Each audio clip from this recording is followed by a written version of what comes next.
All right, first up is an 18 Jeep Grand Cherokee.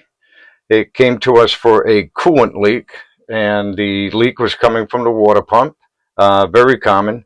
It has that 3.6 engine. They use that in absolutely everything: the trucks, the cars, the minivans, the SUVs. Very common repair. We got an original equipment Mopar water pump and a new belt. And we did, of course, a coolant service on it as well. And everything came out excellent. Took care of it same day, and the vehicle is back on the road.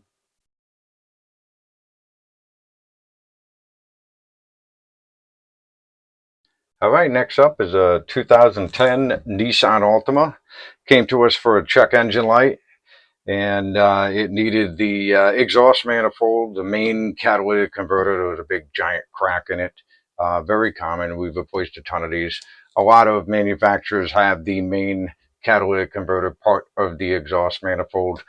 We changed the oxygen sensor that's in there at the same time. The vehicle was completed in one day, and everything came out excellent, and the vehicle is back on the road. All right, next up is a 20 Buick Encore. Came to us because the wipers only worked on high speed, and we've done a few of these already. Needs a wiper motor, and the wiper motor comes with the entire linkage assembly the way all of them should be. Too bad it's not available aftermarket yet, but we got it from the dealer, and it was reasonably priced. And they're going to sell a lot of these because this car is only 6 years old and it's already bad, and we've done a few of them. And everything came out great, and the vehicle is back on the road.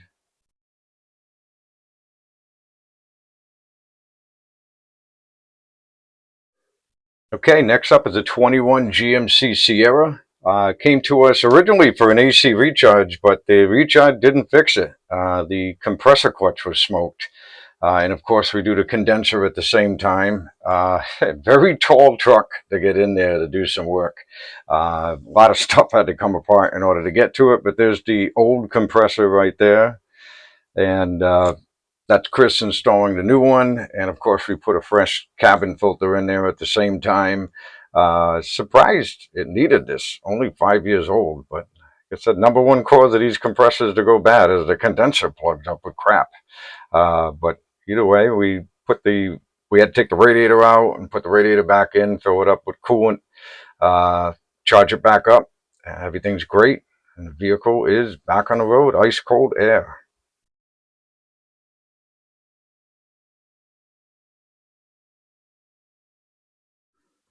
All right, next up is a 19 BMW 430, first time customer. Just came to us for a noisy front wheel bearing. Pretty easy to do, bolt on hub assembly the way they all should be. Everything came out great, and the vehicle is back on the road. All right, next up is an '05 Saab 9.3. Just came to us for a check engine light, and it needed a thermostat. It's buried in there, but we were able to get it out. And in case you've never seen what a thermostat looks like, that little thing right there is the thermostat. On some cars, they're an entire housing, but this one you can just swap out the thermostat. We cleared the light, filled it up with coolant, took it for a ride. Everything is good, and it is back on the road. All right, next up is an '02 Volkswagen Passat. Believe it or not, it's in super clean condition. Came to us for the battery light on, the alternator wasn't charging. Very common. This is the six-cylinder. It doesn't matter whether it's the four or the six. The alternator is going to be buried in there. Audi makes you pull the whole nose off for so many things. It looks way easier than it was. We had a lot of stuff apart in order to get to that. Just getting the bolts, everything is by feel. We put a new battery in as well. Everything came out great. This car, again, is in great shape. Of course, it has to still be in the Northeast. But the vehicle is back on the road.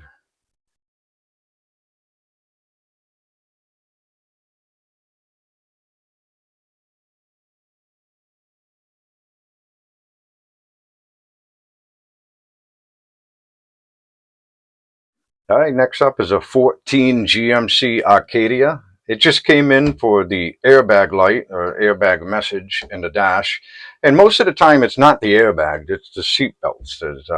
There's a explosive device inside this seat belt that actually takes up all the slack right before the airbag goes off. Those are the things that usually fail. You rarely ever have to replace the airbag. It's all the seatbelt stuff. So yeah, you got explosive devices all throughout the seats, inside, sometimes inside the A pillar, the B pillar, and they go bad and they set airbag lights. So I'm going to say 99% of the time when you have an airbag light on, it's in the seats, it's in the seat belts, stuff like that. We were able to get it done the same day, and the vehicle is back on the road. All right, look what we got here. We got a '86 Pontiac Fiero. Uh, Not here for anything big, just brakes. Uh, just wanted to get a video of this because we never see these anymore. It's a fun little car. Um, got it done. The vehicle is back on the road. All right, next up is an '18 Toyota Camry. Just came in for a check engine light, and the code was electric water pump stuck. There's actually a code for that. Very common. This vehicle is not a hybrid or anything, but it does have an electric water pump. It wasn't too bad to do.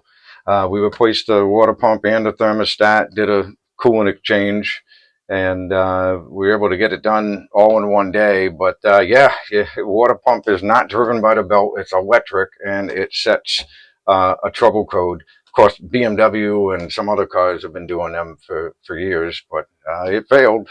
Back on the road. And next up is a '20 Ford Raptor. They drove it here, believe it or not, with a broken coil spring on the right front. The vehicle was on the ground on that thing. It doesn't look like they went over any jumps or anything like that. It was it just rust. The spring was broken and it unwound itself, and the whole thing collapsed. We could do just a coil spring. Just banged it out same day. Got the spring right from Ford. It must be common. They have them in stock. And everything came out excellent. The vehicle is back on the road.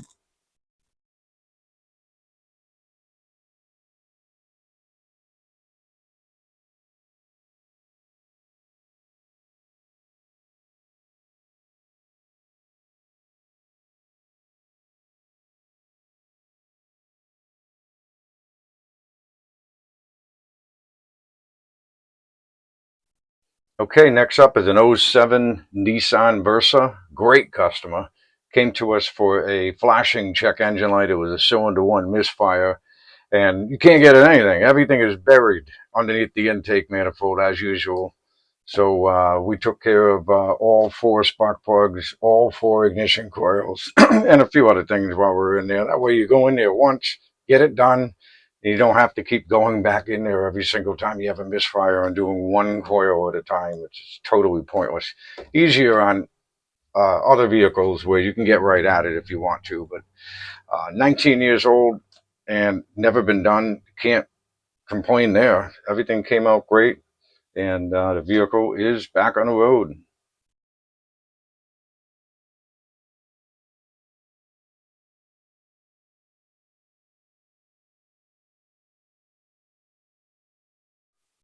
All right, next up is a '21 Chevy Silverado, and it came to us for a check engine light. It had a whole bunch of trouble codes, some misfires.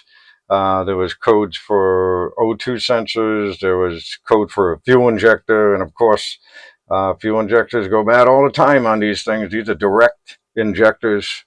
They spray fuel right into the cylinder at thousands of psi, just like a diesel. So, and I love how they love it. They lay everything out all nice and neat. There's some one-time use stainless steel fuel pipes that we have to replace at the same time. We did all four on that side, and we also did a walnut blast. We replaced the intake manifold seals over here. This is a pretty routine job now. We do these all the time. It's not cheap, but they go bad a lot, unfortunately.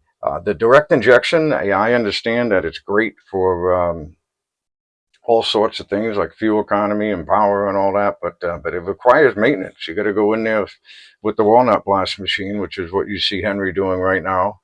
It's basically a shop vac with air pressure blowing walnut shells right in there. That way it doesn't damage anything if you were to get any down inside the cylinder. It comes out spotless. Comes out great. Brand new. I believe this had like 130, 140,000 miles on it. So, I mean, first time it was ever done, so that's not too bad. It's only 5 years old. Everything's great, and it's back on the road.